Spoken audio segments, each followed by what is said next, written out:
कैसे हैं दोस्तों। मैं आपका होस्ट वीरेंद्र जंगरा आज के हमारे इस नए व्लॉग में आप सबका स्वागत करता हूं और महादेव जी से हमारी यही प्रार्थना है कि आप सब लोग कुशल मंगल रहें, स्वस्थ रहें, खुश रहें।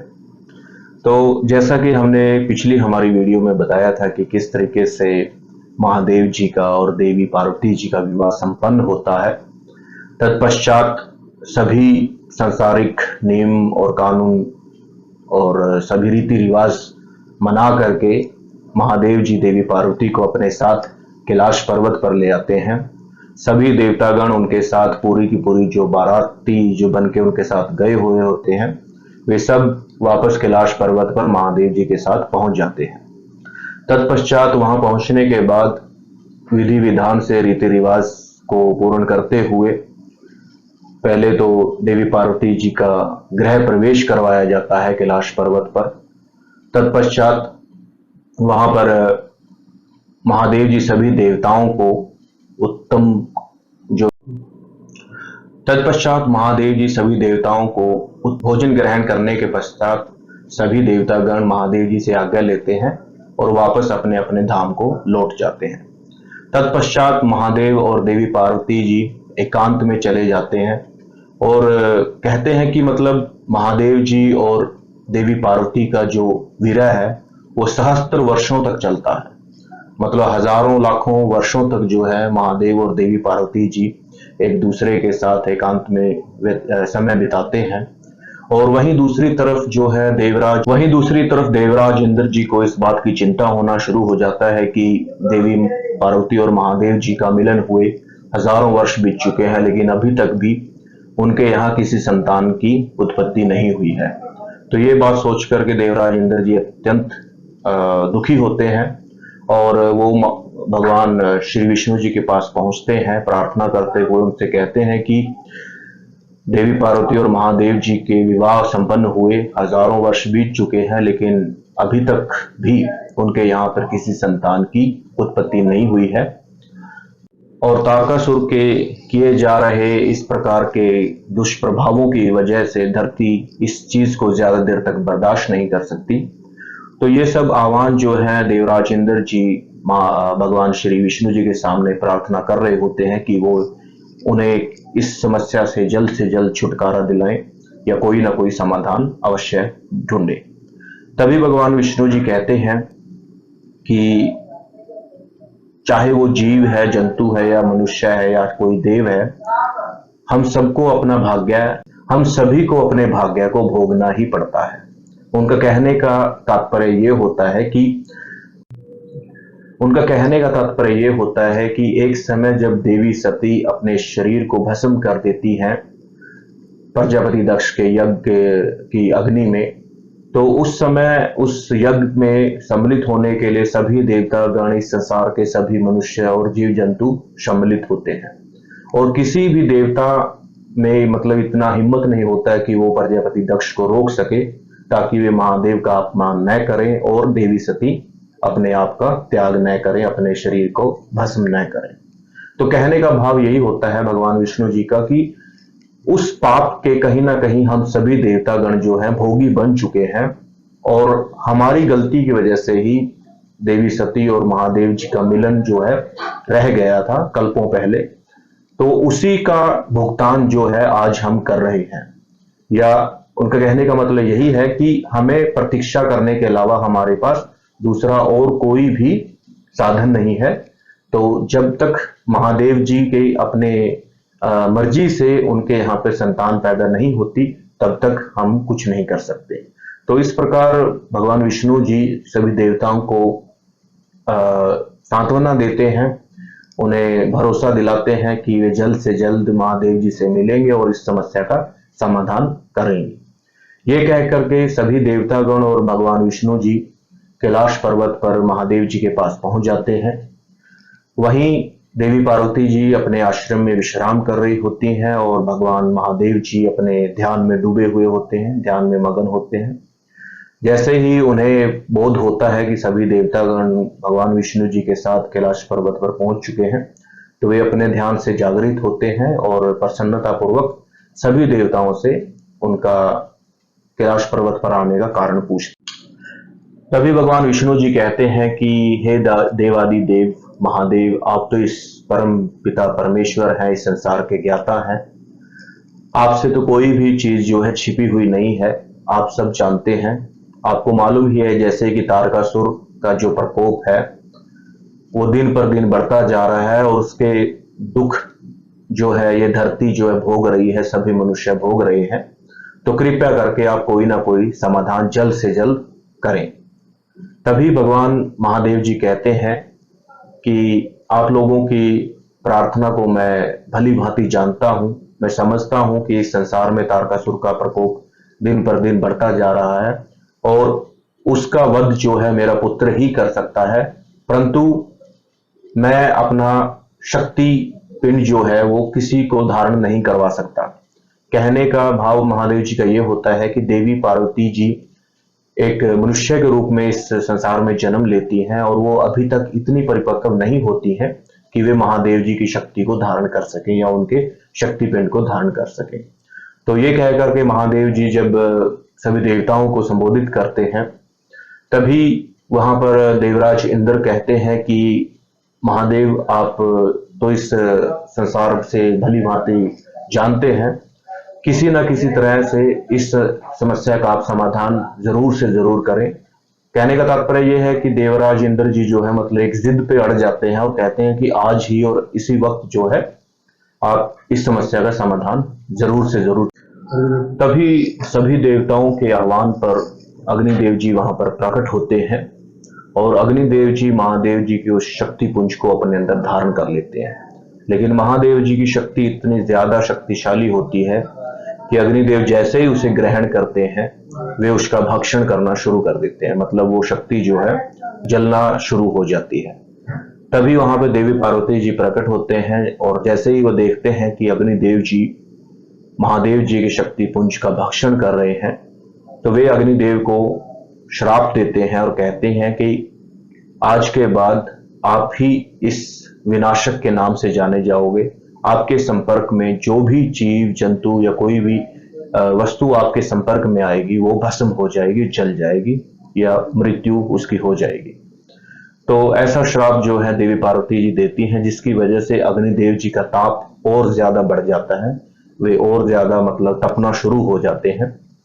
तभी अग्निदेव जी महादेव जी से प्रार्थना करते हैं कि मतलब मैं तो सिर्फ आपकी सहायता करने के लिए यहाँ पर आया था, मेरा इसमें कोई कसूर नहीं है कि देवी पार्वती जी ने किसी कारणवश मुझे श्राप दिया है, और अब इस वक्त जो है मेरा ताप लगातार बढ़ता जा रहा है जिसे मैं सहन नहीं कर सकता, और मेरे ताप से ये पृथ्वी भी जो है जलना शुरू हो जाएगी कुछ समय के पश्चात। कृपया आप इसका कुछ ना कुछ समाधान बताएं। तो महादेव जी जैसे ही अग्निदेव जी की प्रार्थना सुनते हैं तो वे कहते हैं कि माघ के महीने में सुबह ब्रह्मचर्य मुहूर्त में जो भी कन्या या स्त्री गंगा के तट पर स्नान करने के लिए आएगी, तब उस समय आप अपने इस ताप को या आपने जो मेरा शक्ति पुंज धारण किया है उसे उस कन्या के शरीर में धारण करवा देना, जिससे कि आपको आपके इस श्राप से मुक्ति मिल जाएगी। तो अग्निदेव जी कुछ समय प्रतीक्षा करते हैं। जैसे ही माघ का महीना आता है, सर्दियों का महीना आता है, तभी वहां माघ के महीने में सप्तऋषियों की 6 पत्नियां सुबह सुबह ब्रह्म मुहूर्त में गंगा के तट पर स्नान करने के लिए पहुंचती हैं। स्नान करने के बाद जैसे ही उन्हें थोड़ा ठंड महसूस होती है तो वो अग्नि सेकना शुरू कर देती हैं, उसका ताप सेकना शुरू कर देती हैं। तभी वहां पर अग्निदेव जी उन स्त्रियों के रोमों से गुजरते हुए महादेव जी की उसकी शक्ति को उन सभी 6 स्त्रियों में धारण करवा देते हैं, और इस प्रकार जो है अग्निदेव जी को उनके श्राप से और महादेव जी की शक्ति से छुटकारा मिलता है। वहीं वो 6 पत्नियां, सप्तऋषियों की 6 पत्नियां कुछ समय के पश्चात गर्भवती हो जाती हैं, गर्भ धारण कर लेती हैं। जैसे ही उनके पतियों को इस बात का बोध होता है तो उन 6 पत्नियों का वो त्याग कर देते हैं। उनकी पत्नियां अपने पतियों से प्रार्थना करती हैं कि कृपया वे उन्हें क्षमा कर दें और कोई ना कोई उपाय बताएं ताकि वे दोबारा उनके पति बन सके या उन्हें उनके पत्नी के रूप में स्वीकार कर सकें।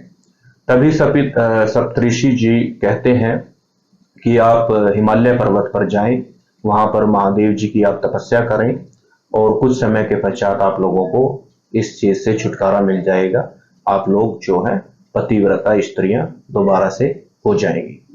अपने पतियों की आज्ञा पाकर के सभी सप्तऋषि कन्याएं पत्नियां जो हैं हिमालय पर्वत पर महादेव जी की तपस्या करने के लिए पहुंच जाती हैं।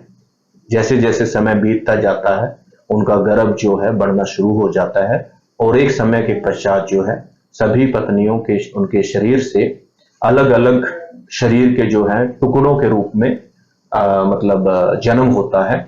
कहने का मेरा भाव ये है कि एक स्त्री के शरीर से जो है सिर्फ शर पैदा होता है, किसी के धड़ पैदा होता है, किसी के बाजुएं पैदा होती हैं, तो किसी के पैर या टांगे पैदा होती हैं। तो एक शरीर जो है अलग अलग टुकड़ों में पैदा होता है। जैसे ही वो जो शरीर के टुकड़े पैदा होते हैं तो हिमालय पर्वत उनका भार जो है सहन नहीं कर पाता, क्योंकि वे जो है महादेव जी के शक्ति पुंज का ही हिस्सा होते हैं। तो हिमालय पर्वत जी उसे उठा करके गंगा में बहा देते हैं।